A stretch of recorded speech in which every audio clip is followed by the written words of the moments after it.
Probably at least 185, maybe 205. It's too early. Working out shouldn't happen. It's 10 o'clock in the morning. Working out should not happen before noon. This is stupid.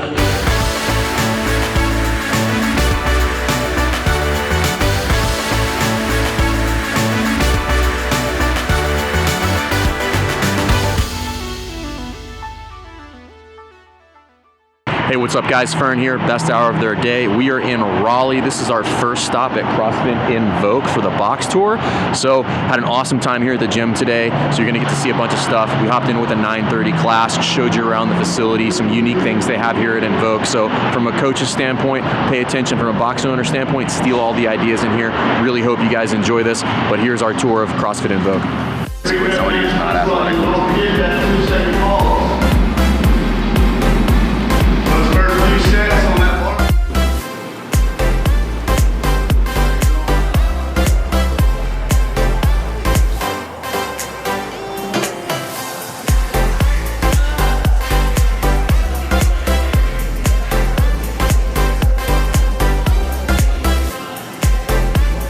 Let it be known, Fern had a bed last night. I had a couch.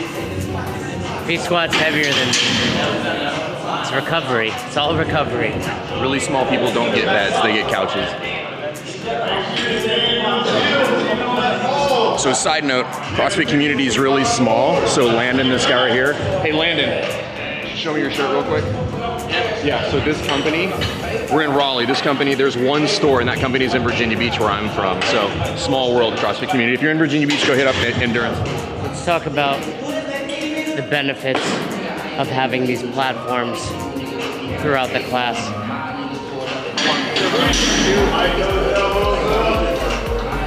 Pros and cons to it, I think. A pro is you have these platforms and it organizes your class. A con is you're limited to where people can work out. So if you have a very busy class, they have to stay on the platform so we don't drop weights on it. Really, it's up to you, your discretion. But at the same time, I don't love it. I would rather have all matting. That's just my personal preference. So platforms are nice, but it does limit like the logistics of your class. However, like logistics is important. So if you have like a standard setting for how you put barbells in your gym, this is an easy way to format that, where they just put barbells set up based on where the platforms are. I don't think it really matters. I just think is like, are you organized with it is what's really important. So.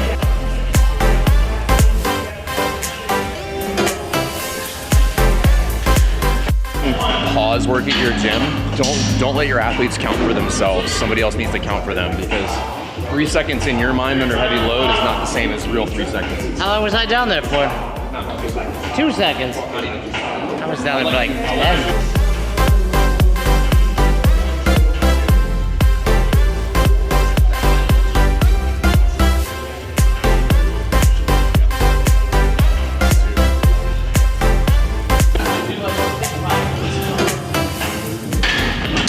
Is there an advantage to squatting on your toes like that? Keeps my torso upright. I'm gonna do the grind option. I mean, the sport option looks more challenging when it comes to fitness, but for me, the word grind implies harder than sport. That's why I'm choosing it. That's the only reason. Don't you agree with that? That's one way to think about it. I know, Colleen totally called you out. if I'm gonna make it through this week, I can't be going that hard on everything. Colleen's clearly on steroids. Look at her. Colleen, are you on steroids? No! Protein powder. Just protein powder? No steroids in that? No, like, cross-contamination maybe, like some of the games athletes? I know I'm fitter than at least one person in this box right now. Talking about that guy right there.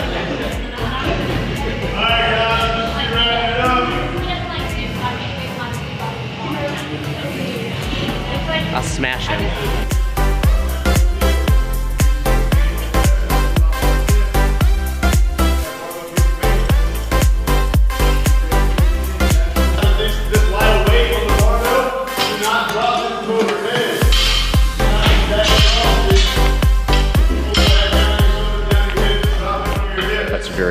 irresponsible on the coach's part to ask people not to drop the 15-pound plates because they break. Don't drop those things. Who would have thought a year ago I would be the professional looking one and Fern would be the chaotic. I'm gonna full disclosure, if I'm super not happy about this right now. I just committed to it, so I'm doing it. Let's shave it this week on film. I'm not shaving it. I committed to grow until I turn 40, which is 1 year from now. So I'm gonna look like me. Standard kip, no butterfly, thruster, easy row, goal, 3 to 4 rounds. Yeah, I was gonna say, pushing past 4 is gonna be aggressive. Well, you're doing sport. Yeah, I'm gonna scale the muscle ups. I'm gonna do 6 instead of 8, so I can try to do them on program. So really, it should take about the same time per round. Your 6 muscle ups versus my 12 kipping pull-ups should be pretty straightforward. We're both doing 16 thrusters, and then 24 calories will take you a minute and 20 to a minute and 30. 400-meter row will take me about the same. There's really no difference in these workouts.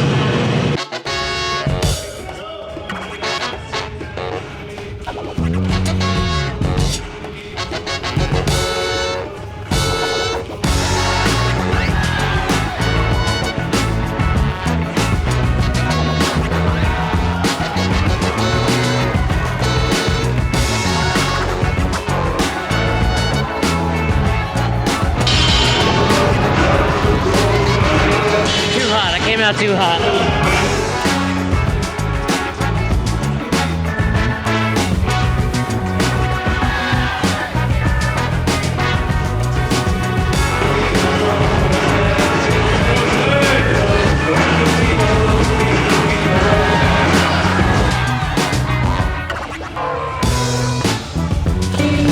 First pace in the first round was a little fast, but I think we're gonna still hit like almost 4 rounds at this pace.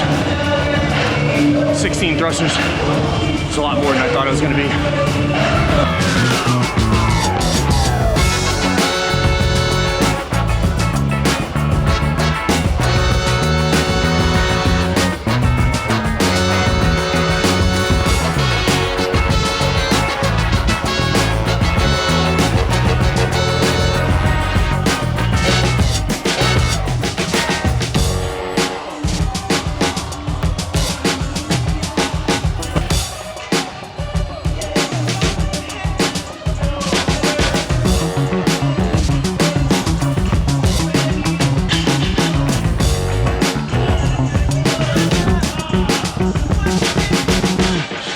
A good one. Good old-fashioned CrossFit. Triplets that need to be sexy.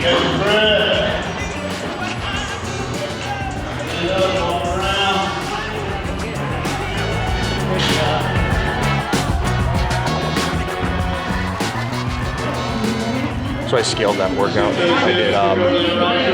I did 6 muscle ups instead of the 8 that were programmed, because the goal, I wanted to try to keep the muscle ups unbroken. So I think it was appropriate because I finished the muscle ups into round 4, which we thought we were going to get 3 to 4 rounds. So that was a good scaling option for me. So I was pretty happy with that. None of it was easy. None of it was hard. It was like a good pace, good program workout. 12 minutes was just enough.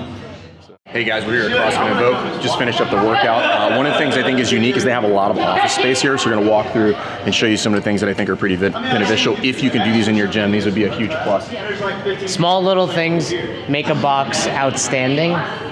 For example, a keychain holder, because every one of you has lost your keys at one point. Somehow they wind up in other people's bags. Or your wedding rings, put them there. Or you could just buy a Groove Life ring, best hour of their day code, 18% off. Use the code best hour. Best hour. No, but in all seriousness, guys, we have a ton of office space here, which I think is super important because it is beneficial for the coaches to be able to get out of direct line of sight of your members occasionally, because otherwise it's just a drive-by. They can never relax, they can never recharge, and that's super important, particularly if coaches are coaching 3, 4, potentially 5 classes a day. They need to be able to get kind of backstage, if you will. Really, really nice showers here, and they, obviously spent some time and effort into like making the showers nice. Let's see what type of soap and shampoo. Ooh, this is important. First of all, this is a very nice shower. All right, I'll accept it. I just don't like when I go to a shower and there's no soap or shampoo. It doesn't have to be fancy, but a bar of soap, you know, rinse it off, get all the pubes off, and then use whatever shampoo they have. Here's another pro tip for you. If you have showers, guys, offer towel service. There's nothing more annoying than going to a gym when you don't have a towel and you want to take a shower. Just offer towel service. It's not that much. Take it home, do laundry there. If you can, having an area for to do like childcare during your classes is just primo. So we started at our gym like several years ago, and I'm gonna give you guys another little pro tip on like how to make this very pain-free for you as a gym owner. Run it as a co-op. So meaning like at our gym, if the parents volunteer to do 3 to 4 hours a month of doing the childcare, then we waive their childcare fee and we give them a discount on their membership. So it's a massive plus for the gym and for them, and you as a gym owner will largely never have to talk about childcare. So it just runs itself for the most part. So tremendous value to the members, which I think is cool. Last thing I want to show you guys, which is also pretty cool, is because they do have so much office space. Do not touch. They have the opportunity to sublease some space. So they have like a massage therapist in here that does a bunch of stuff in here. So sports massage, cupping therapy. Like we have one of those in our gym too. Massive value added to the members because they can do everything they need to. They can work on their fitness, probably do nutrition counseling here, but they can also do some of their recovery here as well. So if you have space that you can sublet to a professional like this, I highly recommend doing it. You will not regret it. Box owners, spend the extra nickel. I took a poop this morning here, and this was great. I had like 2-ply? 2-ply. The only thing that's missing, and I would recommend all box owners get, is a squatty potty. But they've got great toilet paper, and they've got a plunger. Because I've been the guy that clogged a toilet without a plunger. I did it once. I was dating a girl, first time over her place, at her parents' place. Very embarrassing. Get a plunger and get some good toilet paper. If you have this additional space, take off the equipment that is, you know, big and cumbersome, but also doesn't get used daily. The 5 o'clock, the 5:30 a.m. class, right? Grab the boxes in the morning, leave them on the floor. 7 o'clock class, whatever your end of the day was, put them away. You can see that because look at all of this space, and if this were on the floor, that's taking up just a huge chunk of the floor space. And Fern, you probably would agree, floor space is your most valuable commodity. If you can get as much off of the floor as humanly possible, that is your best bet. So whether you hang stuff on the walls or you have closet space like this, get it in there. But every time you put something else on the floor, you're just taking away opportunity for an extra barbell, something like that on the floor, in order for you to maximize class size if you're trying to drive revenue. So. All right, we're here with Ryan Eason, coach at CrossFit Invoke. Just led us through the 9:30 a.m. class. Fern? First of all, we talked about it. I thought it was a good class. I thought it was a good class. Very nice class. Do you guys normally do like a strength and then a metcon? Normally, yeah. So Monday, Wednesday, Friday is usually a strength portion and then a metcon, and then Tuesdays are usually a little bit longer and like just the metcon. So we'll leave the strength out, and then Saturdays is a partner lengthy metcon. I like it. That's a good balance. It's not a strength. So it's at least three strength portions a week. I dig it. It also wasn't belabored. It was, you know, work up to a heavy set. It wasn't 5x5 and then this crazy hard long chipper after. Yeah. It was a 3-rep max, and then we were immediately on. One thing we both really liked was your warm-up. Thanks, man. Did you create that, or is that something that all the coaches will run the same way? No, there's not really a universal warm-up. That's usually all me. I try to take them through what I would normally do whenever I work out, and I know I like to warm up and really good and make sure that everything's loose, especially for that movement for the day, so like front squats. So I try to get the heart rate pumping a little bit more than some people. Some people like it, some people would rather have more time on the barbell, but yeah, I thought it was an efficiently run class, and probably because you had a really good instructor. Yeah, that's probably exactly what it was. That was me. No. So let's ask this: if you know, evaluating yourself, yeah, you're going to coach the 11:30 class now as well. What's one thing you will do differently, or maybe one thing you'll do the same? So it ran pretty well, this 9:30. Normally, I'll say that I normally run over a little bit. So 9:30, I'll usually run about 5 or 6 minutes over, and then I have to adjust the time to get it under the hour for the next class for 11:30. But with y'all being here, I really tried to get it on time today. So Peer pressure. I'll probably, Peer pressure. exactly. So I'll probably try to run it almost exactly the same for the 11:30 class. Yeah, and you had time to stretch after as Yeah. well. We had a little conversation with the 9:30 a.m. group. I always find the 9:30, 10 o'clock group at a box is unique. It's universal. It's the yeah, same class every day. It's Yeah. the same class. It's the moms. It's the shift workers, and then it's typically a good community because they're not always in a rush to get out of here. Right. Most of them, they don't mind running over a little bit, and that's why I try to adjust because 11:30 is usually they're on here their lunch break. So I try to make that exactly an hour, if not a little bit ahead. I mean, of time. I think that's good from a coaching standpoint to recognize that and be like, hey, listen, like we can foster a little bit of community here, but these folks, like, they got something. Yeah, they got so get in and that's out. good. That's smart. Last question: were you impressed by our fitness? Yeah, you're probably the best CrossFitters I've ever seen, to be honest. He hasn't been outside the walls of this gym. Cut there, cut. No, you guys did great, man. Yep. Yeah. Hey, thanks for having us. Yeah, Appreciate thanks for it. dropping in, dude. Seriously. Thank you very much.